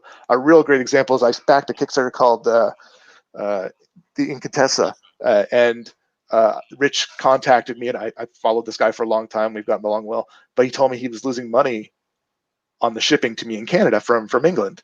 I'm like, oh man, well that sucks, man. I'll just pay you the difference. Just tell me what it is. He's like, no, it's a learning experience. But I read a lot of articles about it where people literally their Kickstarters fail because of it. So I spent a lot of time trying to figure out something that works, that is fair on both sides, but you can't control it. You literally can't. It's out of our hands. It's in government hands, etc. I mean, shipping to the United States from Canada or the U.S. to Canada is more predictable than shipping to someplace like Australia, significantly, because at least when you're shipping in that regard, there's an idea. But I also imagine a backer kit, and this is something where people are like, I love backer kit. Backer kit's phenomenal, and I understand that it's very good. But I think there's a lot of problems with it. And look, I think backer kit's great because it allows for what is known as an upsell. So I love, and I'm building a comic book investment class on ClickFunnels. There's a concept called upselling. It's not a new concept. Most people know what it is. But backer kit is the upsell for Kickstarter, because for those who don't know, Kickstarter is a gigantic funnel. That's all Kickstarter is that it's a gigantic funnel with a lot of traffic being driven to it, and that there's a lot of exits to your funnel, in which that if you have 10 rewards, your rewards are your exits to your funnel. And then backer kit, once you pledge, it is an upsell onto your funnel. That's all Kickstarter is. And the second that I feel that people who are in comics understand that and really understand how funnels work and actually spend time, they'll understand exactly how to market those funnels beyond your wildest belief. And if you want to do $1 million, you have to understand how a funnel works. And I have a feeling most comic creators don't know what Kickstarter is and what it actually is and what backer kit is. Backer kit is an upsell. So is that like Oxfund? Is it called Oxfund? Is that a competitor to that by any chance? So the idea is that your Kickstarter's over. ClickFunnels so a funnel is just a term. Yeah. So Kickstarter is just a term, and then a funnel, because we all know what a funnel is. You pour something into one thing, it's much wider, and then it goes down into something else. Focus it. So you could build an organic funnel from anything. You don't need software to build a funnel. There is no funnel software as far as the concept. There are different companies such as ClickFunnels that builds a funnel, and you can do what you're doing on a Kickstarter on ClickFunnels very, very easily. Actually, it's just that Kickstarter has all the foot traffic. It's just that the same marketing ploys for building out your funnel does that. But my question is maybe if you're international, you shouldn't offer BackerKit. Maybe BackerKit isn't the answer if you're doing international, because that would save money. And obviously that's how I view it, is that sometimes you don't need an upsell. Maybe you're better off building out 50 rewards instead and doing it the old school way beforehand of what they did, of everything, because this way you don't have to deal with the shipping then. Yeah, no, you can be much more accurate when you know exactly what you're shipping, for sure. So it makes a huge difference. Maybe BackerKit isn't the right play for everyone. Yeah, I think it would be it sounds like something that would be dependent, as you say. I think it's called Oxfund or something, that one of the recently I got a survey from where it sounds like, so maybe this is totally a different approach, but the idea is that your Kickstarter's ended and now they're upselling me for like 4 months about, hey, here's what else we've got. Hey, here's, so that's what that might just be marketing. Yeah, I guess that is more marketing. So I thought maybe that was your funnel, what you were talking about. You got me in there. Now let's see what else we can get out of you. Just like when you go to a store and that might be a marketing funnel. So a funnel can be anything. I can build you a funnel to just get you to get for my email and sign up for my email.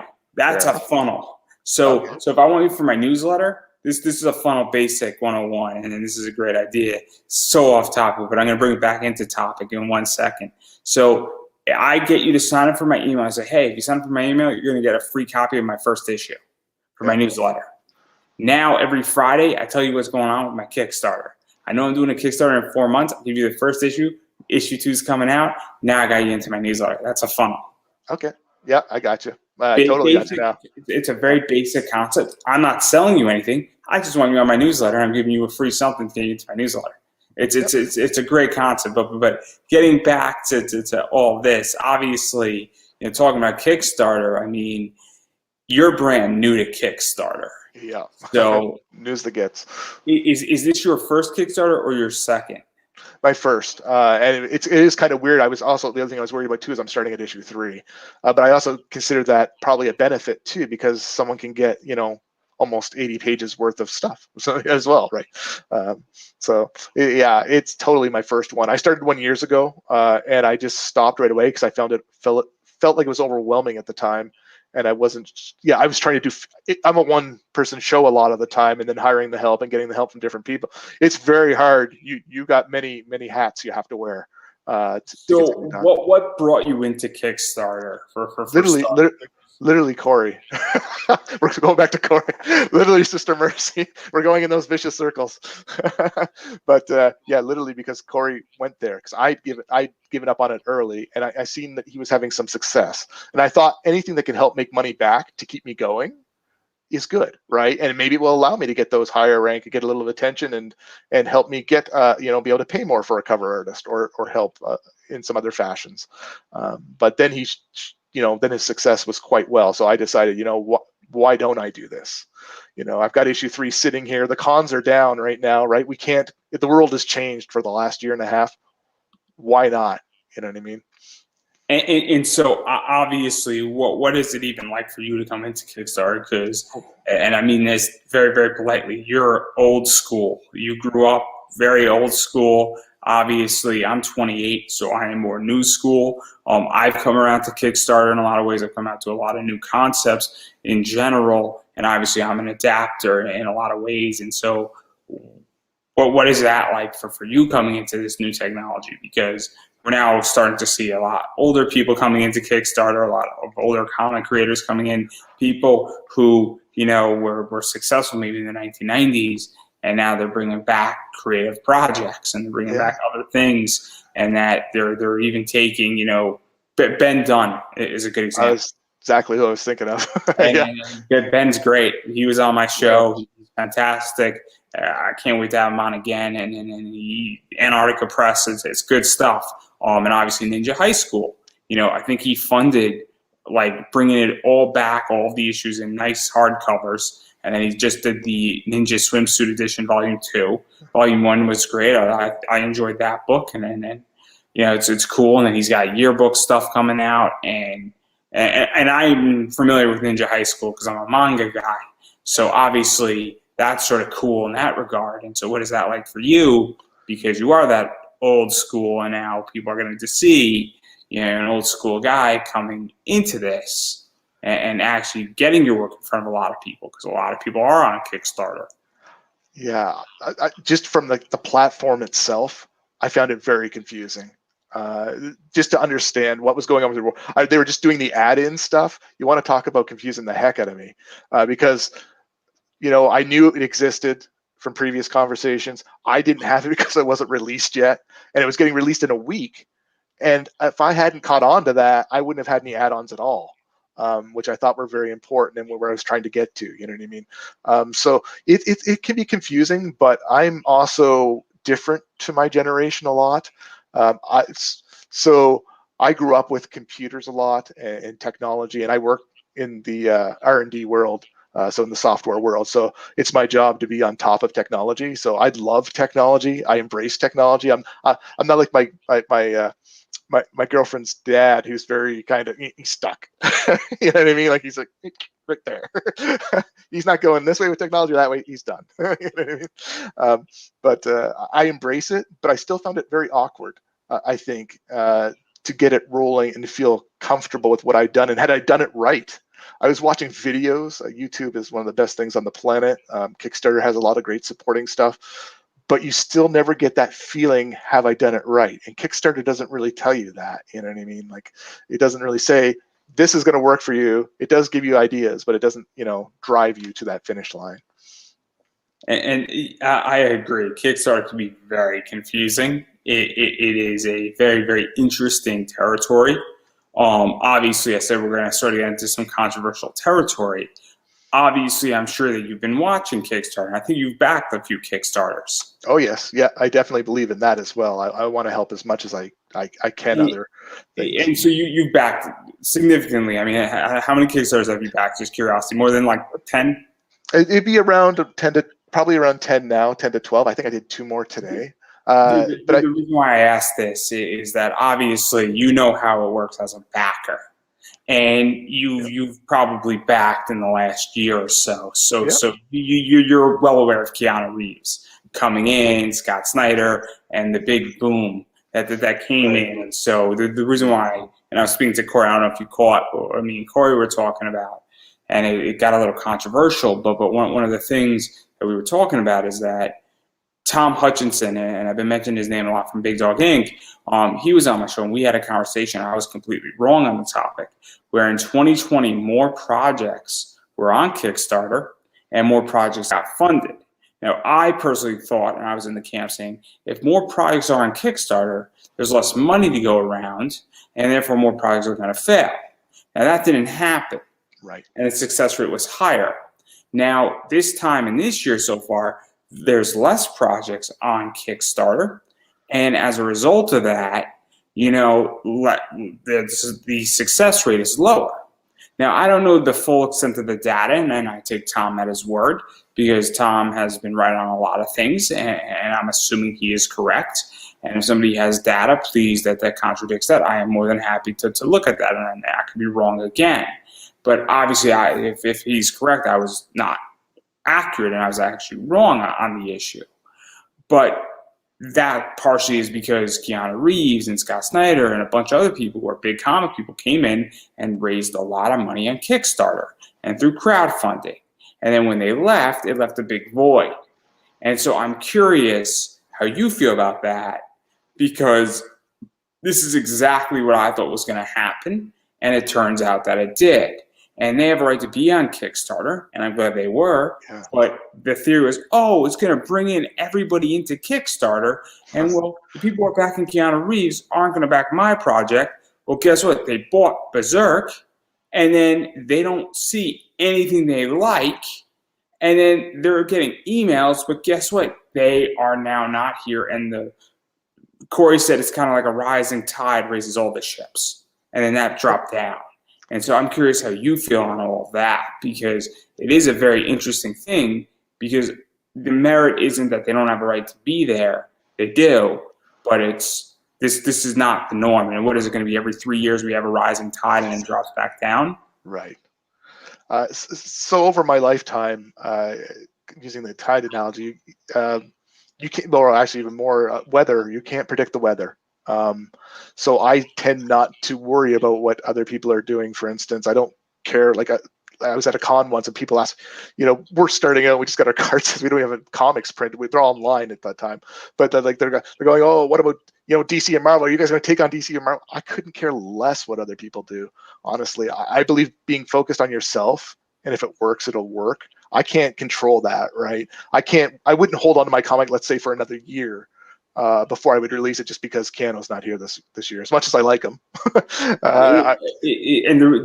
I'm aiming at is that this, I felt from a lot of comic perspective, and I feel like it was a big failure, is people thought this was going to be the panacea. This was going to be the answer. Yeah, I got that feeling too, actually, from what I saw. It was like shifting of the tide. But I just took it and I went, yeah, whatever. When I believe it. When you work in the high-tech world, you see lots of up and downs in softwares and things, you know what I mean, in products. So I'm kind of used to an industry where it's going up and down all the time, and you know what I mean, things are happening, and I think I apply that to anything, and everything can go up and down. Your investments in life can go up and down. Stocks can go up and down. There's people who are really only go up. Only go up now, yeah. but I'll explain. I'm big into Apple. I'm big into stocks that are running the world. Right. Yeah. But anyway, we're not talking about stocks. Yeah, but it is relevant because you picked Apple for a reason, right? If that's your Keanu Reeves, then but Keanu's gone, it's like you're not going to be there anymore, right? You're not going to. What are you going to invest in now? This is not. But it's just an idea. Yeah, it's definitely not going anywhere. But it's just the idea that these big stars come in. You're right; they're going to create a push with them. Their celebrity alone will make an impact. A real great. I don't know why I'm thinking of this, but I was at a con and Bruce Campbell was there, a huge Ash fan. But anyways, and a guy was coming over talking about my poster prices being higher and the Bruce's, and I'm like, it's him. You know what I mean? Like I can't compete with him, right? So you can't compete with Keanu, right? You know what I mean? It's not worth to even try it. I get that it brings up the tide and it brings attention to something, but a lot of that stuff, in my opinion, over my lifetime is always going to be an up and then a down. Because the way I viewed it is that I had no desire for Berserk, and I actually just bought 10 of them as a wholesale position for myself. Yeah, because you're looking. Okay, I get you. Why? Because I'm looking at it from a different. I just bought some stuff off eBay. It's a good price, and I'm expecting because I'm expecting I need new merch anyway, and I need to mix up my merch from other things, and then my battle plan is very different now. I'm getting into the wholesale game and in the comic sale, and I'm now entering a very interesting position of my world here, and I'm shifting. But my point, what I guess what I'm aiming at here is that it's very interesting because I think that this is what is known as a blip. It's not a normal year on the radar. COVID hit. People had no money and anything like. People had money, but they had nowhere to spend it. Exactly. And this comes, and then obviously a lot of stuff happened, and then all of a sudden, that big push. Now, there's 20% less projects on. Projects are not funding as much as they were, and a variety of other things. And I think it's very indicative, and I think it's very important for people on Kickstarter to say, wait a second, like everybody was touting that this is now going to bring more people in, and then more eyes are going to get on my project, and that wasn't the case. That wasn't even close to the case. It is evident that wasn't true, and that logic wasn't true. And I think the reason why I'm talking about this is that I think it's a real hard education lesson for a lot of people. And I think that it goes back to the point that you have to do things like this, and you have to constantly build your fan base. And that if you rely on an event or somebody else to do it, you're going to get burned. Because if you do your Kickstarter a week before he launches and then he rises, yes, more people are going to look at your Kickstarter just naturally because they're on the platform. But also now you're dependent on somebody else. And I think that it's a real lesson on what happened and what is an abnormal situation and an external situation. Yeah, and I think it always will come down to there's always going to be factors that affect stuff, right? You want to ride the middle of that, but I don't think there's a middle in this case. Like I don't think, I guess Keanu coming in there and doing stuff is great, but if I was launching, would he affect me? Is the way I kind of look at it. Probably not. I mean, you know what I mean? Especially where I'm starting out with stuff. I don't picture him. Will he help me? I don't know if he will, because I think people will be looking for him when they go searching, not necessarily. They'll see other things, but this is the hard part I'm actually learning right now about Kickstarter, learning the hard way, is it's not bringing what I thought. So I have to go and I have to push. And if I stop pushing, things go stale. And I did tests of that. I stopped pushing for a day or two, and I stopped pushing a day or two, and I'd go back. And I'm like, oh, look at this. Kickstarter's not really bringing me anybody. It doesn't feel like it's bringing anybody to the table. It feels like how you market it or how you communicate with the other mediums in your life are bringing. I don't know if that makes sense. I only know my experience from one. Yeah. Right. So one of the things, this is super interesting, is that there are people who right now are running Kickstarters, and they're posting every day in all of these comic groups over and over and over again. And my issue with these people posting is they're posting new art, they're posting new covers, they're posting a new post about it, saying, I'm so inspired, I just crossed this thing. And I'm like, that's great. But every day I get a notification, and you're running 30 days. After the 10th day, I don't want to see your goddamn project anymore. Yep. They've worn out their welcome. Do it. And I post one interview into a group, but I'm also doing 4 interviews a week. And I get that I do it and that I post into groups, but I try to space things out because I don't want to be spamming the shit out of things. And I think it's a real issue. And I think, these groups say, oh, don't be spamming. And I'm like, this is what people are doing, and it's going too far. And it's an issue. And I also think that, I think that, growth is just so complicated right now on places like Twitter and Facebook and Instagram. And I'm discovering that myself. It is very, very, very competitive on these platforms, and it is very, very hard to do it. And I know firsthand what this looks like. So yeah. I agree. And I think that that's the other thing about, going back to when big names come on, is that it makes that a lot harder to do as well. Because now, they're taking that spotlight over here. Yeah. So obviously, where do you even think crowdfunding and indies are going? Because it is a very, very complicated field right now, and it is a very, very weird field at the same time as well. Yeah. I don't think I have enough experience to even talk to that in a sense, but to tell you the truth, I'm not worried about it. As I've said, I've been doing this my entire life. What I'm doing, I'm trying to bring it to the world. And if I end up doing that through whitefirecomics.com I need the money, I need the help to get other projects going and to keep things working. But I don't think, I just don't think it's something I can control almost. Like I'm still trying to figure out this weird formula. Like for instance, I've invested in advertising on Google and Twitter and Facebook, and it doesn't seem like any of that stuff works. Any of that helps. I'm just trying to find my audience. You know what I mean? I just feel like it could be easier, and I don't know, because I can find them at the cons. Like I had a guy come to the HalCon one day, and he sat down with me for hours. I let him sit behind the table with me because he was, he seemed like a nice guy. He wanted to talk about stuff. Like he was just interested in indie comics and talking about stuff. So you know what I mean? Like finding your audience is the big trick. And I think once you find that everybody tells you it'll work. And Sister Mercy is another great example of that. It started, his first Kickstarter started low, and then it just keeps going, ballooning up once you start finding those people who really like what you're doing. Yeah, I agree. And even talking about cons and obviously, finding your audience is very difficult. And I'm sort of dealing with that right now. I'm refinding my audience and a variety of other stuff going on. But I sort of know what I need to target. And with my other podcast, that target audience is about 100 times easier. And so I know exactly what that feels like. But also to talk about cons, obviously, you're in Canada, I'm in the U.S., I'm in Connecticut, so I'm on the East Coast. I'm not that far from New York City. I'm far enough that there's grass on the ground. I want to make that clear. And there's like the parks, and actually houses are houses.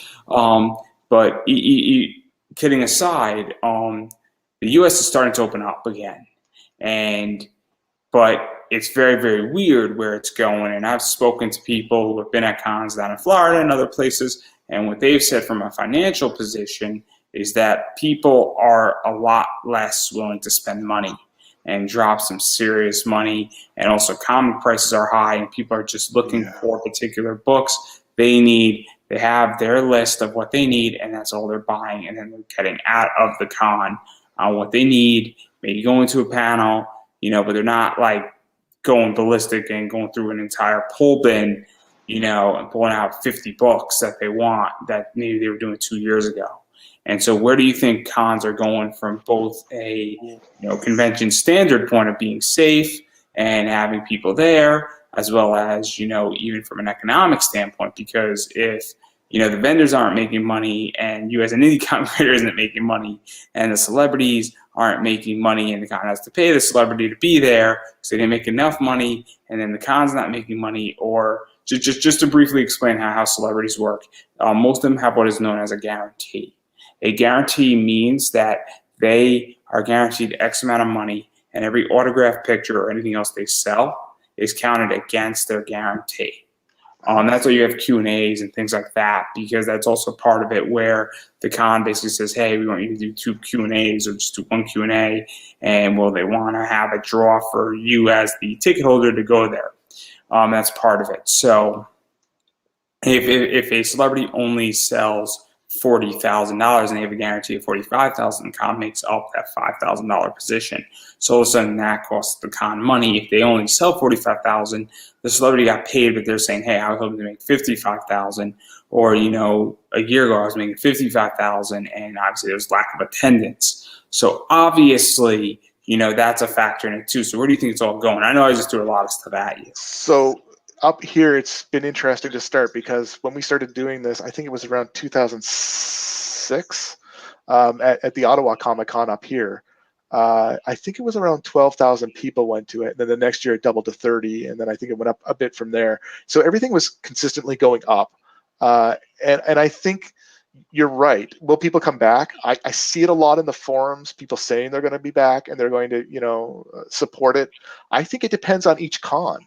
I think there's always a lot of risk in how you run things and how they can balance kind of things. Will they go for maybe lesser stars, like B-level stars instead of an A-level, the one A-level star and a bunch of B?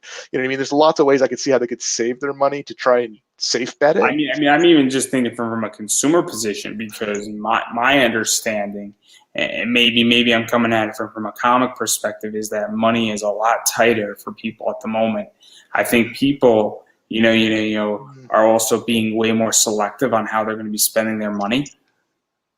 I think the industry has changed because of COVID in some senses, but I think it'll come back. I think people still have their money to spend. And I think it's their love of the medium. I find a lot of, at least the ones that I'm dealing with and talking to a lot, there's a legitimate love for the medium. And that's what I have. And I think a lot of people do have. So they're not going to abandon the medium over it, I don't think, the medium of comics. So I think that part of it will be okay. But it's always hard to tell in the first place. Like as you say, the stars bring in the other crews. But what I found a lot of the time is that if you have a bunch of stars at an event, this might get me in a lot of trouble saying this, but to me, I would rather, and this is going to maybe not sound right, but you'll probably understand it, hopefully. I wish the stars weren't there. I want to find my audience. A really great example is we had a very popular star off the X-Files at one of the events. Well, their lineup went right past my cube right in front of it. I couldn't get anybody in to see my stuff, right? And it's just, maybe that's just an event design problem. But the point is I'm looking for the comic book fan. And I am a comic fan, and I'm a geek fan for sci-fi, and I love the X-Files and all that. But it's a matter of, can I find my audience? And anything that gets in the way of that, it's Comic-Con to me. It's not StarCon. It's not, you know what I Oh, mean, like a bunch of stars coming in. I'm going to blow your mind away after Okay. this thing, because I don't want to give away my secret on how I found my audience. Oh, okay. So to me, that type of stuff affects things so much. But I learned something. So I started backwards. I never went. Well, I had gone to cons before, but it wasn't anything big. It was in my small hometown in Nova Scotia, anyways, at around Halifax. But we started going, and we put up booths, and really big booths. Like, I created a badass booth. You know what I mean? And it was probably the best booth at the con.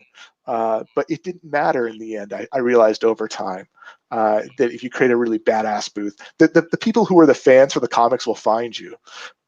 There's a series of tactics. Creating your booth as an experience is a really cool way to do it. So I have a friend, Brett Juliano, I want to say. He does Dust Bunny Mafia, which is a really cool comic. And it's a cool, like, picture book type comic. And he sets his booth up as like an Italian mob, like restaurant scene. Right. And it's great. So he has like the Italian, traditional Italian tablecloth, the red and white checker. Nice. And you go with like spaghetti and meatballs, and like all the mobsters would go to. And he's selling the book, and then he goes and he wears like a suit, like an old like 1930s suit, and he's selling you your books. When you're buying it from him, it's a very cool thing. And so obviously he sets it up that way, and then other artists have really, really cool eye-catching pictures. And so that's how people get attention. But it's very, very interesting finding your audience. It's a super interesting concept, and it's difficult. It really is difficult. Right. Yeah, and how these cons adjust, because their vision is much bigger than just comic books, right?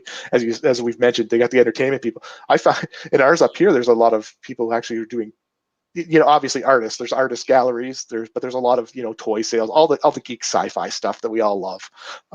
So there's a lot of different types of vendors out there that I'm sure that they have to kind of crazy glue together to make an event. And I think it's really important that they figure out how to do that properly. And if they know how to do it, I think it works out, right? Everybody can find everything they're looking for, then it's fantastic. Yeah, and I agree. And I'm sure that we could go on for hours on this topic, and it would be such an interesting concept. But obviously, we've been going for a while, and I do want to give you an opportunity to self-promote yourself. Obviously, where can people find you? Facebook's big, Instagram's big, Twitter's big. Obviously, the Kickstarter, links up above, and you got to support indie. Yeah, so absolutely. Whitefirecomics.com is where I'll always be. You can always find me off my website. That one too. Yeah, but the Kickstarter itself is where we're at right now, trying to figure things out and how that stuff is going. But I really just hope everybody comes along and forsakes the future with me and gives it a shot to check it out, because it's. I think, as you mentioned with digital, it's such a fantastic way to go. As you say, it relieves the shipping costs. It's so easy to work with. Why wouldn't you pick up a digital copy of anything? That's what I've been doing. So I'm hoping to continue that way, and I really hope that people forsake the future, as I say, with me. And obviously, I've been saying this as well. I said it in my last interview. I'm going to say it again. You have to support indie. You have to support indie comic creators. You have to support your indie podcasts. I have, as I stated at the start, I have 2 links up there, my Cash App and Buy Me a Coffee. Obviously, that is super important. Anything helps. Again, this is all done on speculation, and obviously, you got to support Kickstarters as well. That is massively important. When somebody's running a Kickstarter, if you like what you heard, you like what you see, you like where you've been at, you like some of the art that I've shown, obviously here you think this concept is awesome, you have to support Kickstarters as well. And that's the best way how to support indie comic creators, especially when their things are running, because it does make a difference. Now, I understand money is tight. Not everybody has, money right now to throw at things. People are worrying about their mortgage, their housing, a variety of things. People, their jobs are coming back, but maybe they took a massive hit because of COVID. I completely understand that. And so I don't want anybody going to debt to buy me a coffee or cash at me or even back your Kickstarter. And if you're in that case, one of the things that you should be doing is you should be sharing the Kickstarter, liking people on Facebook, Yep. checking out the website, become a member, and you could read some of the comic stuff for free. That is big. You could read the first issue and say, hey, I really like this. You could try before you buy. I don't know if you have an email list, but if you do, you should be signing up for the email list. That's another big thing that's super helpful. Also with me, and as far as me, because I practice what I preach, I share a lot of people's Kickstarters. I share a lot of stuff out onto my own page and everything. And so if you actually like this interview and you like what we were speaking about, you should be sharing this interview outward. You should be liking and obviously sharing anything relating to indie comics, whether that's a podcast or a Kickstarter, is super important at this point. And it goes a long, long way, because if you can't financially back something, but you have a bunch of friends who are into indie comics and you share this, they might not even know about this Kickstarter. And there you go. I'll tell a quick story. And I mentioned it to Corey live a few hours ago. Lori Foster, who does a bunch of comics, she had a Kickstarter running and I was interviewing her and Corey saw it. And while we were live, Corey actually backed the Kickstarter. And she wouldn't have gotten that backer out of Corey Hardiman from Sister Mercy, in case anybody forgot. But he wouldn't have backed that Kickstarter if it wasn't for the podcast. And she wouldn't have gotten that backer. And then now when issue 5 or issue 6 of that series comes out, there you go. Now Corey's invested. And now I don't know what backing Corey did, but it's that idea that all of a sudden, because it was shared by somebody and it was shared on my wall and I sort of put it out there, a backer was obtained. And so it does go a long way, and you never know who's looking for their next Kickstarter comic to back. And so, and even to listen to their next podcast, you never know. So sharing and liking is super important, and it needs to be done a lot more. And so on that note, I'm going to give you the final word. Yeah, I just want to personally thank you for this is actually my first ever podcast I've ever done or anything, being the old dog I am. So it was just a pleasure to talk to you about the industry and stuff, and to see your enthusiasm about what I'm doing. I think that's fantastic.